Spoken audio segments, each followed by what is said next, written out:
One Zambia, One Nation. The headlines. $650 million solar project to reduce power outages. Mopani invests additional $400 million. Over 6 million kwacha drought insurance unveiled. Plus fluoride processing plant to be established in Siavonga. Welcome to Zanis News. My name is Kafola Salamba and my sign language interpreter is Imelda Mlea. Zanis News in detail. Central Province Permanent Secretary Milna Mwanakampwe says the $650 million solar project under construction in Chisamba district will help reduce the current power outages in Central Province. Dr. Mwanakampwe says the solar project is a step towards improving power supply security. The province has also disbursed funds towards various projects under the Constituency Development Fund, CDF. More in this report. Central Province has held its first quarter Provincial Coordinating Committee meeting this year, highlighting various developmental projects, among them the $650 million solar power project in Chisamba, the disbursement of the Constituency Development Fund, and intervention measures to curb the effect of drought. On the disbursement of the Constituency Development Fund, Dr. Mwanakampwe said $1.6 billion was disbursed in the first quarter. The government will also continue to pursue efficient energy use and attract investment in renewable energy. You may wish to know that in Central Province alone, we have been able to have investment commitment in solar power amounting to slightly above $650 million United States dollars that are at various stages of actualization. And the Constituency Development Fund, which is the New Dawn's administration's flagship program, has continued to make a huge difference in our communities across the province. I am proud to report that more than $1.6 billion has been disbursed for the implementation of various programs and projects under the Constituency Development Fund. Meanwhile, Ngabwe District Commissioner Hector Filongwe observes that the benefits of the Constituency Development Fund are being witnessed by the grassroots. In Ngabwe, they are happy because of most of the people, more especially the women, they are getting grants. And again, there are people that we are giving loans. In Chibombo, and quite robust, quite big. There's quite a lot of investment that is coming into Chibombo. Also, a plan that we can set up a factory to manufacture juice. For example, you know, in Chibombo we grow a lot of watermelons. And Chisamba District Commissioner says the solar power deal will create opportunities for the local people. We have a huge program in Chisamba where a solar plant is being constructed. For now, I think the activities are at clearing level. I think I've seen a lot of youths get employed to help with the clearing of the area. Those that know how to operate trucks, graders, bulldozers are being employed. For Zanis News, I am Catherine Sakala in Kabwe, Central Province. Still on the energy sector, Special Assistant to the President in charge of policy and compliance, Joseph Lungu, has called on the manufacturing sector to embrace the use of solar power in the work of erratic load shedding. Mr. Lungu says solar power has the potential to drive economic productivity in the country. He said this today in Chongwe after touring Zambia Perfect Textiles and Brands Limited, a factory running on solar power. Join us for more in this report. At face value, one might think that this textile factory in Chongwe is operating on ZESCO power given the number of modern machines running. But to the contrary, the entire factory relies on solar energy for its production. The impact of load shedding that the country is grappling with has not affected the production of Zambian Perfect Textiles and Brands Limited, as the company is able to generate 80 megawatts from solar energy, which is being used in the production line. In the quest to appreciate how the use of solar power has transformed and enhanced productivity at Zambia Perfect Textiles and Brands Limited, Special Assistant to the President in charge of policy compliance Joseph Lungu in the company of ByZ founder Ivan Singoma visited the textile factory, which has employed over 200 youths. Mr. Lungu was impressed with how the textile factory was prudently utilizing solar energy in its production. To look at solar as an alternative source of energy. This company here, where we have come this morning, has been using solar, I think from the time of inception, am I right? Yeah, from the time it was set up, it has been using solar and using ZESCO as a backup. So I would like to encourage others to look at what is happening here. And Zambian Perfect Textiles and Brands Limited manager disclosed that the company invested closer to 2.7 million kwacha in the generation of solar power. We have over 250 machines here. All these are powered by the solar. The lighting you are seeing here is solar. So ZESCO here, like I told you, sir, is backup.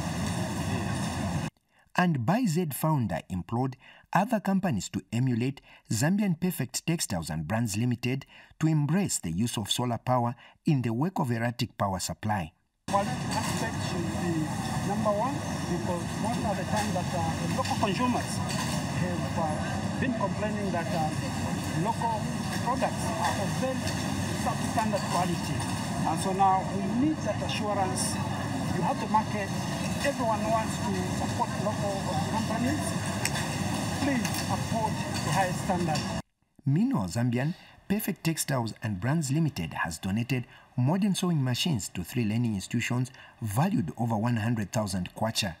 For Zanis, I'm Lakson Makodza. Chief Justice Momba Malila has urged traditional leaders to consider setting up an institution within the House of Chiefs that can resolve traditional disputes, especially succession disputes, rather than in court. Dr. Malila says courts sometimes take long to dispose of cases, and ruling may negatively affect the succession hierarchy, and in some cases a wrong person may be endorsed and installed by the courts. He was speaking during an interactive consultation between the judiciary and the traditional authorities in Lusaka today. We have details in the following report. An effective justice system is critical for the promotion and protection of human rights as well as resolution of disputes. For a country like Zambia, which administers both judicial and traditional justice, the two have to work in harmony for the efficient dispensation of justice. And today, stakeholders from the traditional and judicial justice systems have converged to harmonize their operations and share knowledge and ideas on delivery of services to the citizen. Chief Justice Momba Malila opened the consultation meeting and highlighted some of the areas of concern in the operations of the two systems. Some traditional leaders do summon magistrates and support staff and issue threats to them. They dictate which cases must be dealt with and which must not be dealt with by their traditional. Also, rampant complaints of witchcraft threats on court officers in a number of places. So some of our staff have been threatened that, look, if you are not compliant. Dr. Malila also recommended that traditional disputes be settled independently out of the courts for quicker resolution. And I want to suggest to the Royal Highnesses for their consideration whether we should continue with this practice of taking succession disputes to court. The experience that we have is that court matters take a very long time. And sometimes a dispute could take as long as 10, 15 years to be resolved. Sometimes the courts will make decisions based on both substantive and procedural law as they understand it. But it may turn out that on a technicality, a wrong chief is installed and endorsed by the courts. On the sidelines of the meeting, His Royal Highness Chief Madzimawe of the Ngoni-speaking people of Eastern Province has welcomed the suggestion by Chief Justice to form an institution for the dispensation of traditional disputes. Of law might not fully understand some of the traditions and customs pertaining to succession wrangles. So having the House of Chiefs to have a system that can be mandated to deal with some of these succession wrangles. And Ministry of Local Government and Rural Development Permanent Secretary for Administration has welcomed the suggestion, saying it will help with the resolution of conflicts. More than 70% of our time is dedicated to attending to mediation issues bordering on succession disputes. And so for the past 2 years, we've been advocating for what the Chief Justice is recommending, to establish an institution that is well-versed and competent to adjudicate over traditional matters. And so, speaking for the ministry, we stand ready to support this process, subject to agreement by the major stakeholders, who are the chiefs. Once the chiefs have a buy-in and we have a roadmap, we want it like yesterday, and we are ready to support it financially, logistically, and otherwise. Sarah Miti reporting for Zanis. Minister of Local Government and Rural Development, Gary Nkombo, is impressed with the construction works done so far at Senior Chief Nkula's Palace. Mr. Nkombo was speaking in an interview with the Zambia News and Information Services, Zanis, shortly after touring Senior Chief Nkula's Palace under construction in Chinsali District, and Zambia Correctional Service Provincial Engineer Ruth Chanda is optimistic that the palace will be completed by September this year as scheduled. Pamela has more in this report. Works on Chief Nkula's Palace in Chinsali District in Muchinga Province have advanced, and the Minister of Local Government and Rural Development, Gary Nkombo, who was in Muchinga Province for other government engagements, took time to check on the works that are currently going on at the construction site. Here, the Minister was impressed with what is on the ground. There's been remarkable progress here. And I can confirm that I'm happy, I'm elated with the contractor, the Zambia Correctional Services. They have actually proved that they do have the capacity and the muscle to undertake these works. And as the Ministry of Local Government responsible, we can only say that we are looking forward to the final end of these projects, where we can hand them over to the beneficiaries. This is what the CDF is doing. Mr. Nkombo further called on other traditional leaders where works have not yet started to have patience. So far, so good. The Royal Highnesses have been patient. There were processes that were followed in determining who comes first, who comes in the second phase, and who comes in the last phase. And so far, there's no consternation, there's no acrimony, everything's just, on go. And so we are thankful for the patience of the Royal Highnesses. Meanwhile, Zambia Correctional Service Provincial Engineer Ruth Chanda says works here have reached 60%. Next week we should be doing the wall plate, and then we should move on to the roofing. And that will happen simultaneously with the plumbing works and the electrical works. So, looking at the data we're given, we're quite optimistic. Otherwise, we appreciate what you have done to this chief because some palaces were pathetic. And now we can see development. The palace are together with the conference room and two retainer houses, whose works started early this year, are expected to be completed in September this year. Pamela Inamba reporting for Zanis in Chinsali District, Muchinga Province. Mopani Copper Mines PLC has announced a further $400 million investment into the mine to complete its expansion project.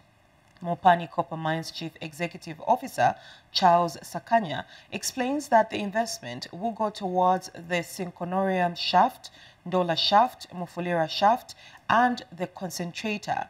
Mr. Sakanya said this when Special Assistant to the President for Investments, Jito Kayumba, called on him at his office in Kitwe as a follow-up following the handover of the mine to the new equity partner, International Resources Holdings of Abu Dhabi. More in this report. On the 21st of March 2024, President Hakainde Hichilema presided over the official handover of Mopani Copper Mines to its new strategic equity partner, International Holding Resources of Abu Dhabi, which pumped in $1.1 billion United States into the mine. The company says following that milestone achievement, the economic outlook of the Copperbelt is looking bright as the company projects to inject in a further $400 million United States dollars. There's great positivity in town. You see it in the shops, you see it in the streets. I think at one time it was very dry. You could see it, you could feel it in the air, you could see it in the people. But it looks like now everybody believes what was promised has happened. Also are going to pump into the mine $400 million. This is for us to complete expansion projects. The expansion projects are Cyclonarium shaft, Mindola shaft, Mufulira shaft, and the concentrator. Those 4 projects are what speaks into the expansion of Mopani. That's what will bring about the transitioning from over 3 million tons of ore to 8.5 million tons of ore in the next 4, 5, 6 years. This new investment will upscale copper production from 65 metric tons to 230,000 metric tons, thereby contributing to government's target of 3 million metric tons by 2030. President Hakainde Hichilema's Special Assistant for Investments, Jito Kayumba, has since called on management at the mine to appreciate the positives arising from this investment. What really makes us excited is the fact that everything that was committed around the new investment is really coming to fruition. You know, this mine was down for quite some time, and March was a real turning point when the new strategic equity partner came in, IRH from Abu Dhabi, and the capital that they've plowed into this company is now bearing fruit. They're now putting in all the elements associated with enhancing mine productivity. The mine really fell to a slump of 64,000 metric tons of annual production, and now it's moving towards where by the end of this year it will increase, exceeding that amount, and then going to a place where it can now max at 225,000 metric tons on an annual basis. That's very significant. What that means for jobs is very significant. The first 300 employees are coming on board, I think starting next week, which is very fantastic for us as government. We are driving job creation. Then beyond that, there's thousands of jobs coming beyond that. And of course, there's the issue of small-scale miners, partnering with them, working with their slag dumps as well. The company has also been busy offsetting arrears owed to suppliers, as it also continues to revamp sports on the Copperbelt. The government is saying art and creativity is no longer a social sector. It has to be, we have to transform it into an economic sector.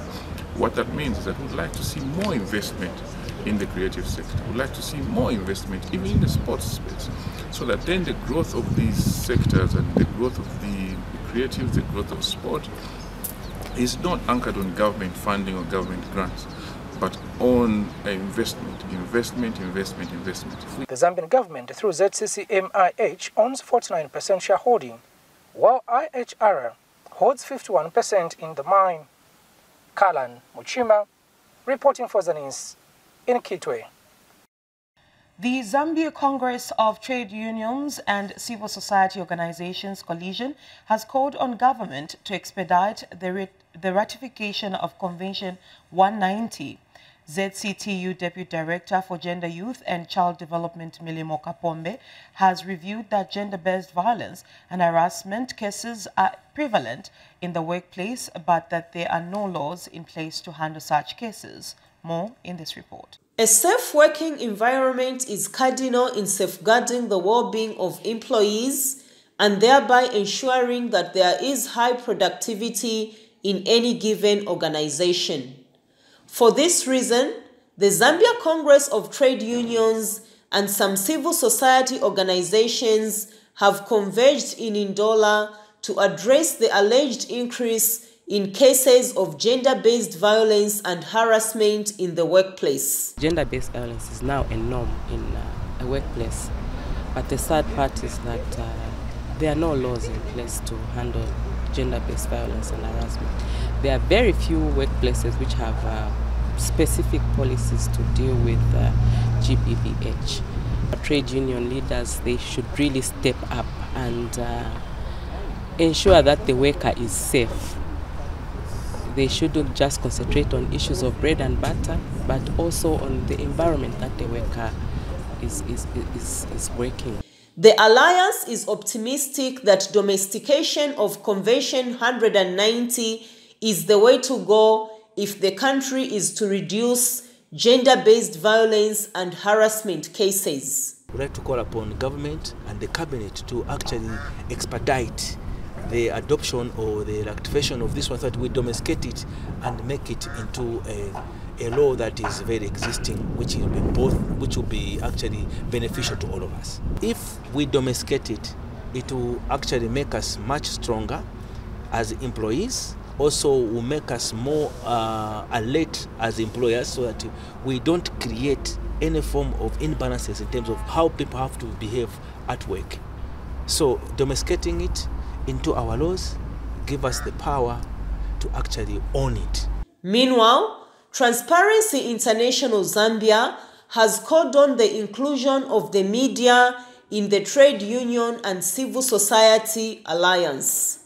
It's high time probably we promoted the spirit of whistleblowing as well as protection of whistleblowers. We need an inclusion of the media maybe to try and disseminate this information so that everyone, even the victim, would actually have the courage to stand up and talk about the challenges that they are going through. Penelope Chansa, Zanis News, Ndola. In health news, government has launched the National Planning for 2025 to 2027 Medium-Term Budget Plan and 2025 budget under the theme Fostering Health Resilience Amidst Climate Change, Enhancing Strategies for Mitigating Adverse Impacts on Health. Minister of Health Sylvia Masevo says there's need to prioritize investment in climate change mitigation activities such as early detection surveillance. Kasweka has more in this report. Government, through the Ministry of Health, has launched the 2025 to 2027 National Planning for the Medium-Term Budget Plan and the 2025 budget. Speaking during the launch, Minister of Health Sylvia Masevo, who was represented by Permanent Secretary Administration Professor Christopher Simonga, said government will continue to invest in key programs such as maternal health. Government has been expanding healthcare facilities, especially in rural areas, to improve access to maternal health services. This includes establishing maternity annexes, as well as training and deploying midwives and community health workers. Emergency obstetric care services in health facilities have also been strengthened to reduce maternal mortality. Zambia has seen a positive increase in institutional deliveries with skilled personnel. In 2023, 97.9% of deliveries occurred in healthcare facilities under the supervision of skilled professionals, compared to 93.2% in 2022. This represents a positive step forward in ensuring safe deliveries for mothers and newborns. And World Bank leading cooperating partner country manager Akim Falk, in a speech read for him by World Bank representative John Makumba, observed that the drought, which the country experienced last farming season, has potential to cause stunting. With this drought situation, the threat of increasing stunting needs aggressive resource allocation. In the most critical hit district under IDC 3 and 4, as well as the long-lasting impact of stunting on brain development. The serious effects of this drought in children who may get stunted can only be truly felt even 20 years from now, when these children become adults and fail to attain their full potential in life. To continue providing the financial and technical support to the Ministry of Health and the people of Zambia. Given that the midterm budget plan is a process that allows robust review of the performance and development of the budget for the coming year, we would like to emphasize some of the critical areas. Meanwhile, Churches Health Association of Zambia, CHAZ Executive Director Karen Sichinga, who was represented by Sam Kapemba, implored government to continue with decentralization program. Commend the government for actualizing the decentralization program. The decentralization program will no doubt accelerate the attainment of the vision of the Ministry of Health, which is to provide equity access to cost-effective, quality health care as close to the family as possible. Kasuka Sakaimbo reporting, Lusaka. We move to Northwestern Province, where Solwezi Municipal Council has allocated about 300,000 kwacha from the locally generated resources towards paving Kiawama taxi rank and light truck parking area. Solwezi Mayor Remy Kalepa told Zanis in an interview that the move is necessary to rid the parking lot of mud, especially during the rainy season. Jennifer Mutoshi brings us more in this report. In an effort to beautify Solwezi town, Solwezi Municipal Council has continued with the paving Solwezi project, with the latest place being Kiawama taxi rank and light truck parking area. This effort has not gone unnoticed, as traders in this area are excited and appreciative. We are happy for the development that is happening. We are happy for what the government is doing here on this place, because when it was a rain season, it was a hard mud everywhere. It was difficult for us to walk.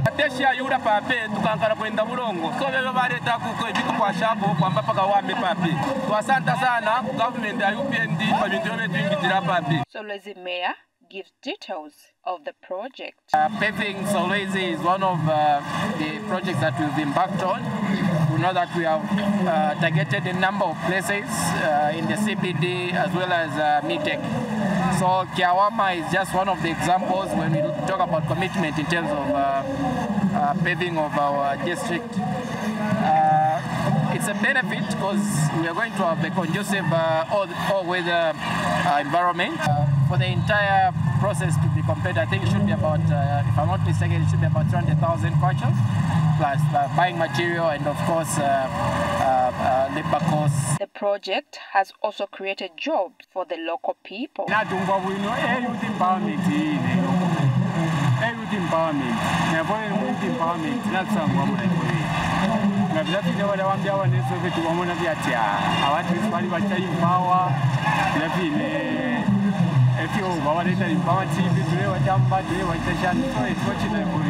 Reporting for Zanis News in Solwezi District, Jennifer Mtoshi. One Acre Fund Zambia has released over 6 million kwacha drought relief package to 4,000 smallholder farmers in Central Province who have been severely affected by the drought. The insurance payout includes 25% partial loan relief on current loans acquired during the last farming season and a subsidy on the cost of farming inputs for the next farming season.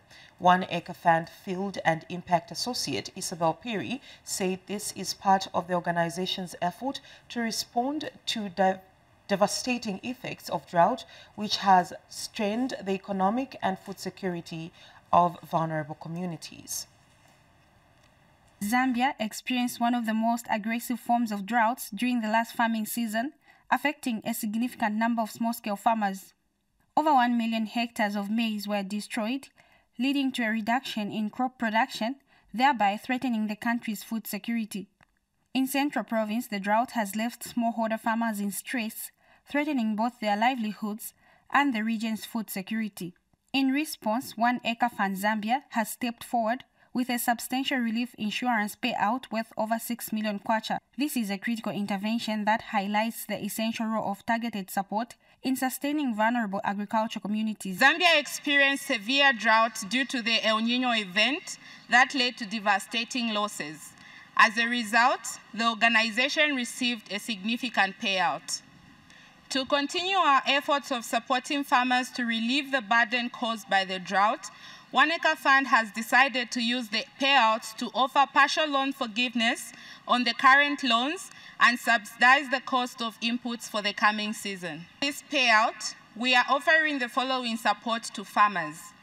We will offer a partial loan forgiveness of up to 25% of each farmer's total loan in this season. This means that if a farmer took out a loan package worth 4,000 kwacha, such a farmer will only be required to pay 3,000 kwacha while 1 acre fund covers the rest. Secondly, we will also offer a credit subsidy in the upcoming season. This means next season credit will be reduced by 500 kwacha for returning farmers and 200 kwacha for new farmers. This announcement was made yesterday at Chikonkomene Primary School in Chisamba District. Chisamba District Agriculture Officer Belvin Muntanga said the gesture underscores the recognition of the drought as a national disaster and emergency, calling for coordinated efforts between the government and the private entities to address the matter. The country experienced the driest agricultural season in a long time during last season. This resulted in 2 significant crop losses and crop failure. On 29 February 2024, His Excellency the President of the Republic of Zambia, Mr. Hakainde Hichilema, declared the drought a national disaster and called for help from collaborating partners and stakeholders to assist in any way possible. We are grateful as a Ministry of Agriculture in Chisamba that 1 Acre Fund has responded positively to this call by the President through offering partial loan forgiveness on the current loans which were contracted by the farmers during the past season, and also subsidizing the cost of inputs for the upcoming season. This development has also elated both the traditional leadership and the farmers who could not hide their joy. Kwacha and 1 Acre Fund has decided to allocate all the 6 million kwacha directly to support over 12,000 farmers. This initiative is not only a testament to their commitment to our communities, but also a model of resilience and foresight. These funds will go a long way in supporting farmers to clear their loans and purchase inputs for the upcoming season. Tumbutwa chanamo kaya abantu nabipa kusesa tabesiyo by force adi mtabanyamuni uchintu chichonse pa muntu adimwi na baba na uli muntu tana kwamba adibambika utukabutu baramba amuli bambire kwamba mulipire kautukabutu adimu bubotu mbo kwamba baba naye kuli drought but bachikwanisha kwamba batukusheko kaloni. Audrey Kalenga for Zanis in Chisamba District, Central Province. And in other news, Lusaka Province Minister Shil Muliata has handed over hammer mills worth 105,000 kwacha to 3 women cooperatives procured using the Constituency Development Fund CDF in Mwachilele Ward, Rufunsa District. Ms. Muliata, who is also a Rufunsa Member of Parliament, says the cooperative have recorded a milestone in providing socio-economic transformation to the local community. Beatrice Mfola has more. These hammer mills are among the fruits of the Constituency Development Fund, CDF, in Rufunsa districts. Lusaka Province Minister Shil Muliata says the empowerment grant of over 2,328,000 kwacha was this year allocated to 124 clubs and cooperatives in Rufunsa district. The total sum of 2,328,237 kwacha 79 ingwe. That money allocated to 124 clubs and cooperatives in this district as empowerment grants. CDF is available to improve the community's livelihoods. I want to appreciate the groups for procuring the hammer mills. Ms. Muliata said government is committed to empowering people in the community and urged more people to apply for CDF in order to uplift their living standards. The CDF usisanga the president wanakambata muntu aliwose anakutenga kombali kundiramani bantu wamene baenda mchechi ndiye bantu bali papa meeting chechi ni bantu bamozi na amene bali hapa ni wamene bativotera ni wamene bajoenda mchechi so olo chechi abwera ikamati nafe tifunako ndalama hivi tifuna nafe tiamba kumanga tiwapasa.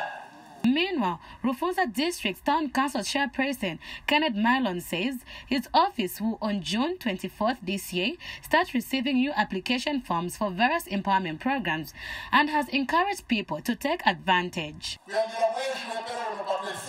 June. We have received my application annually. We have apply my grants, my soft loans. This month, 24th. Then to Kachale, 24th September, how we can work together in unity. Also, we can grow our income, we can grow our capital. Shipanuka Village Headman Japhet Mwale and UPND Ward Chairperson Isaac Zulu commended the government for the empowerment program. Additional leaders, Minister.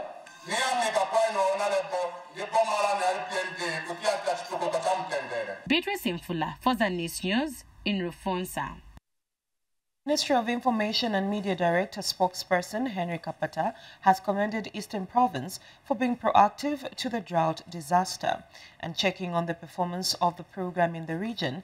Mr. Kapata called on local authorities to ensure the Constituency Development Fund disaster component is used for its intended purposes. Eastern Province has from April to date received about 4,800 metric tons of maize as part of the drought response program. More in the following report. From the time that government declared the drought situation experienced in the just-ended farming season a national disaster and emergency, measures have been put in place to respond to the disaster through relief distribution, among other interventions. Explaining to the director spokesperson in the Ministry of Information and Media, Henry Kapata, Eastern Province Disaster Management and Mitigation Unit Coordinator, said the province has received over 4,800 metric tons of maize. First consignment in April was received for the province, and what we received was a uniform quantity of 100 metric tons per district. The allocation for May for the drought response plan, we received a total of 3,329 metric tons for the entire province. This intervention has elated Mr. Kapata. Government is not sleeping, making sure that its people do not die of hunger. And so this is why inclusiveness is very key. The church, everybody has been involved in the distribution. Why am I relating to the current CDF? It's because of the 5% component of disaster. So already we can see that DMU is fully utilizing this information, and so that it trickles down to the constituency level, that component must be used for what it is meant for. Some beneficiaries are grateful to government for the relief support. Had it not been for the support from government, we're going to face a lot of challenges. We are grateful to government for the support. Hope will be supported more going forward. Earlier, the director spokesperson paid a courtesy call on Eastern Province Permanent Secretary Paul Tolle. Half of the province going west of Chipata, we have 100% total crop failure. Going northwards, east, northeast, meaning towards Lundas and Chama. There, at least we expect a good harvest. Abigail Kashweka reporting for Zanis in Chipata District. In a related story from Luapula Province, Nchalenga District has received over 7,800 by 50 kilogram bags of relief maize. 20% of the relief maize will be given to the vulnerable, while 80% will be food for work. Here are the details. Government, through the Disaster Management and Mitigation Unit, DMMU, has started the distribution of relief maize to vulnerable households in Nchalenga District. Chilenge District Commissioner Denson Chishimba has flagged off the distribution exercise. We are predominantly relying on those people who were identified by the satellite committee members in each and every area where we have done the distribution. And so far, so good. I would like to appreciate the government of the Republic of Zambia under the able leadership of His Excellency Mr. Akainde Chilima for helping the people of Nchelenge in terms of the relief food. As you might be aware, Nchelenge suffered a lot of challenges during the last rain season, where we had two experiences. Part of it we had a bit of drought, and later on we had prolonged rainfall. And as a result, most of the crops for our farmers were damaged. The government responded swiftly by allocating our district with a total of 393 metric tons, translating to 7,860 by 50 kilograms. We just again need to appeal to the government to continue helping the district, because the 7,860 number that we received is not enough, because the anger in the district is just too high. The community in Chilenge District is grateful to government for the gesture.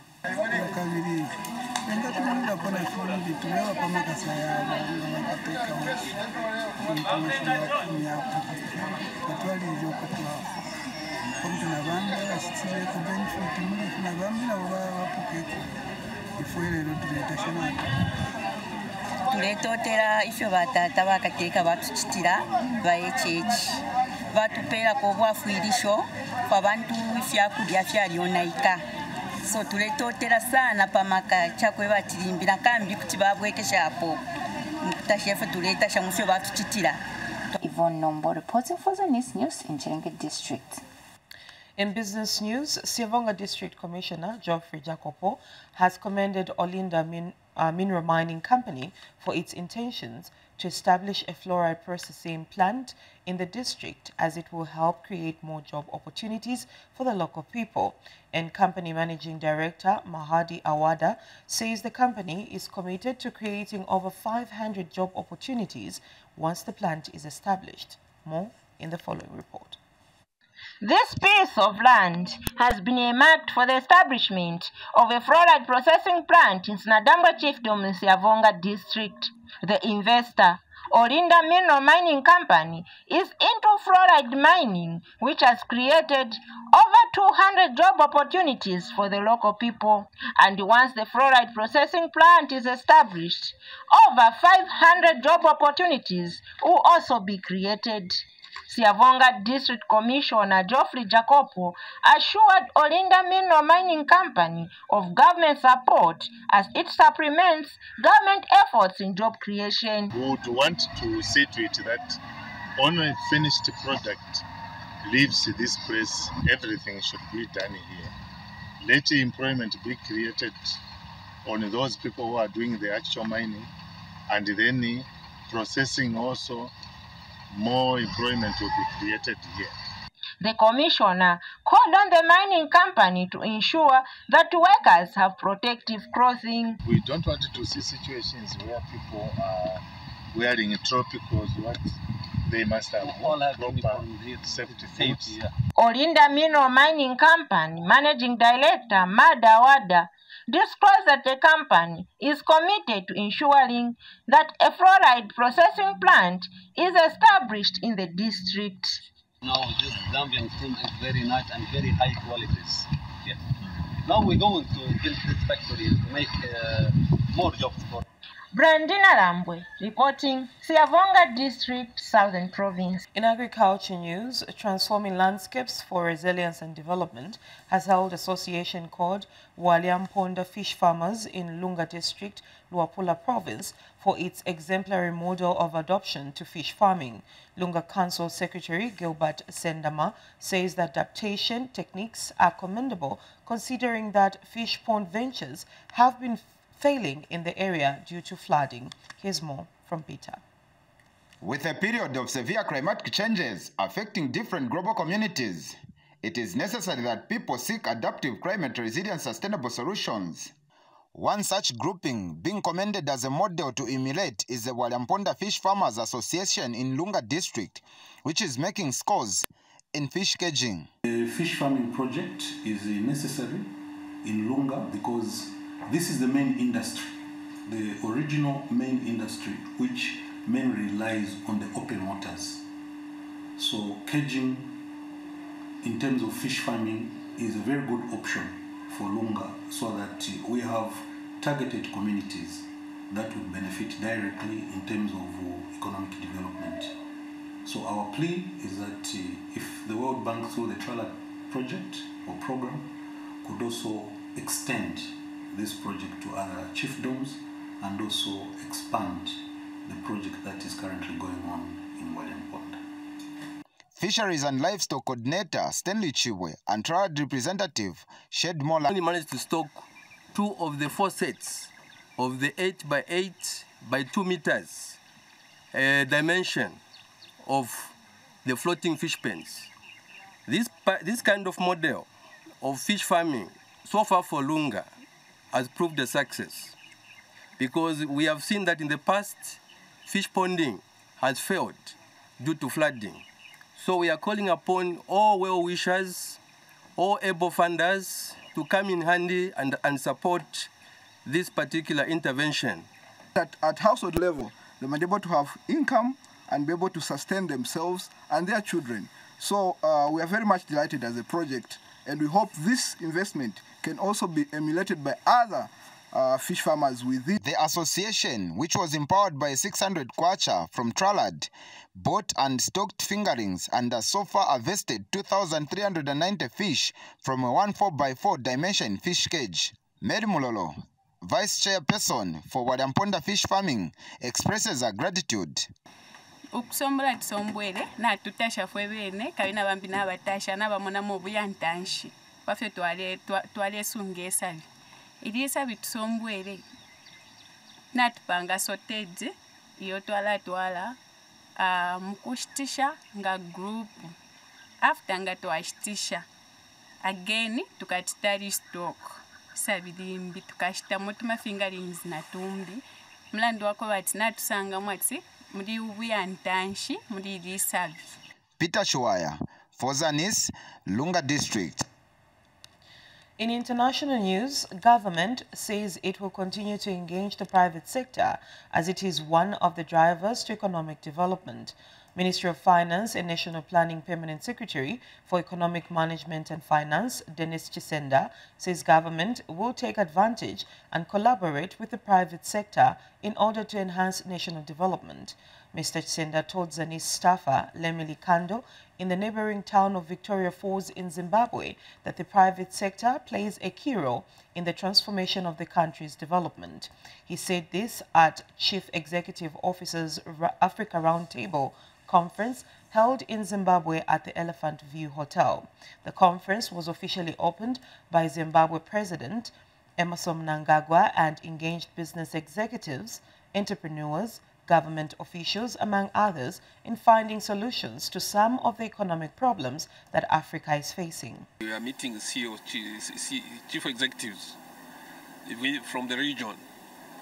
As you may be aware, the government of the Republic of Zambia recognizes the private sector as the drivers of economic development. Now, chief executive officers are the top leaders in these companies or in the private sector companies who are supposed to make certain decisions that impact not only the companies but also the country. So attending this conference re-emphasizes, I think, the point which His Excellency the President, I think, has emphasized, that the Zambian economy is going to be transformed through private sector. This event brought together, entrepreneurs, investors, influential leaders, government officials, with a view of cross-pollinating, ideas. So, in short, what we are saying is high time as Africans we came together, shared ideas, and also look at challenges that Africa is facing. Once you identify those challenges that Africa is facing, you come together as CEOs, all right, from the private sector and public sector, then try to mitigate those challenges, find some remedies that African economy is actually facing. As we end the news, a recap of the headlines. $650 million solar project to reduce power outages. Mopani invests additional $400 million. Over 6 million kwacha drought insurance unveiled, plus fluoride processing plant to be established in Siavonga. That's all we had for you on the news. Thank you so much for watching. My name is Kafala Salamba, and my sign language interpreter is Imelda Mlea. And on behalf of the entire production crew, it's good evening, and thank you for watching.